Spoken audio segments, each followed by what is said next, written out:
Wars rarely come as a surprise to those in power. Almost without exception, the period leading up to a physical conflict is marked by economic warfare and strategic maneuvering. In public school, we aren't taught this side of history because public schools are run by the state, and the state has a vested interest in having a population that accepts official explanations without question. Right now, the groundwork is being laid for a war between the United States and a bloc of resistant nations. Among these nations are China, Russia, North Korea, Syria, and Iran. This lead-up is passed unnoticed by most of the population for two reasons. One, the mainstream media and the US government intentionally obscure the geopolitical context of the events unfolding right now. And two, this stage in the conflict is comprised of an array of proxy wars, which will have secondary consequences that can only be anticipated if one has a firm grasp on the strategic importance of the regions in question. Unfortunately, we live in a time when much of the public is incapable of even finding countries like Iran or Syria on a map.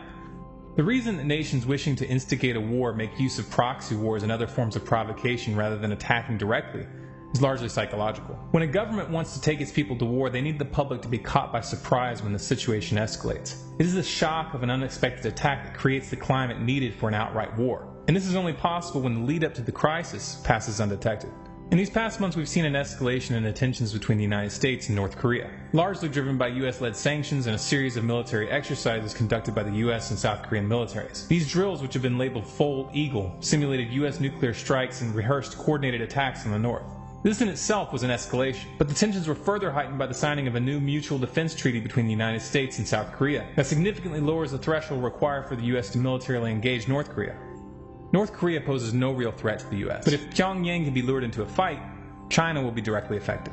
This is no trifling matter considering that China has a mutual defense agreement with North Korea and has enough nuclear weapons to make North America uninhabitable. This particular crisis with Korea is but one of many provocative measures that the US has taken against China in recent years. Others include plans which were released in the NDAA of 2013 to target Chinese military tunnels with nuclear weapons, and a general policy of military encirclement in Southeast Asia.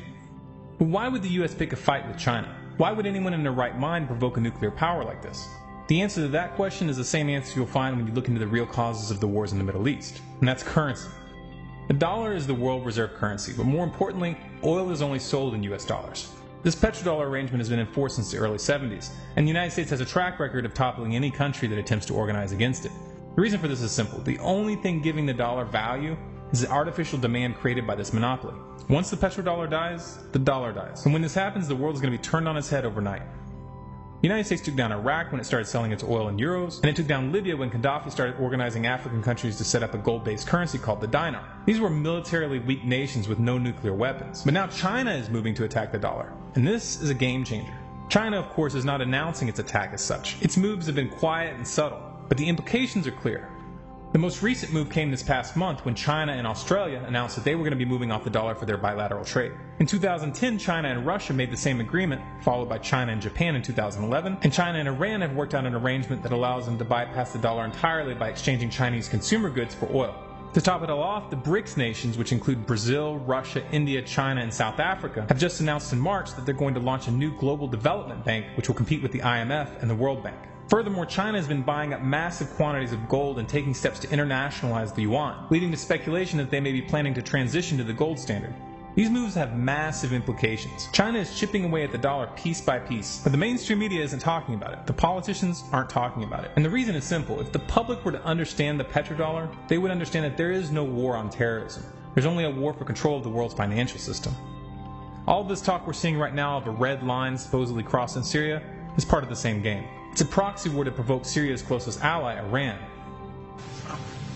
I frankly think that crisis initiation is really tough. And it's very hard for me to see how the United States president can get us to war with Iran. Which leads me to conclude that if, in fact, compromise is not coming, that the traditional way of America gets to war is what would be best for U.S. interests. Some people might think that Mr. Roosevelt wanted to get us into World War II, as David mentioned. You may recall we had to wait for Pearl Harbor. Some people might think Mr. Wilson wanted to get us into World War I. You may recall he had to wait for the Lusitania episode. Some people might think that Mr. Johnson wanted to send troops to Vietnam. You may recall he had to wait for the Gulf of Tonkin episode. We didn't go to war with Spain until until the Maine exploded. And may I point out that Mr. Lincoln did not feel he could call out the Federal Army until Fort Sumter was attacked. which is why he ordered the commander at Fort Sumter to do exactly that thing which the South Carolinians had said would cause an attack. So if, in fact, the Iranians aren't going to compromise, it would be best if somebody else started the war. One can combine other means of pressure with sanctions. I mentioned that explosion on August 17th. We could step up the pressure. I mean, look, people, Iranian submarines periodically go down. Someday one of them might not come up. Who would know why? We can do a variety of things if we wish to increase the pressure. I'm not advocating that. But I'm just suggesting that this is not a either-or proposition. It's just sanctions has to succeed or other things. We are in the game of using covert means against the Iranians. We could get nastier at that. For more information regarding the history of the petrodollar and the war that we're being led into, please watch our mini-documentary entitled The Road to World War III. If you'd like more content like this, please subscribe to this channel, Storm Clouds Gathering, on YouTube. For updates and bonus content, follow us on Facebook, facebook.com/StormCloudsGathering, on Twitter at Collapse Updates, and our website, stormcloudsgathering.com.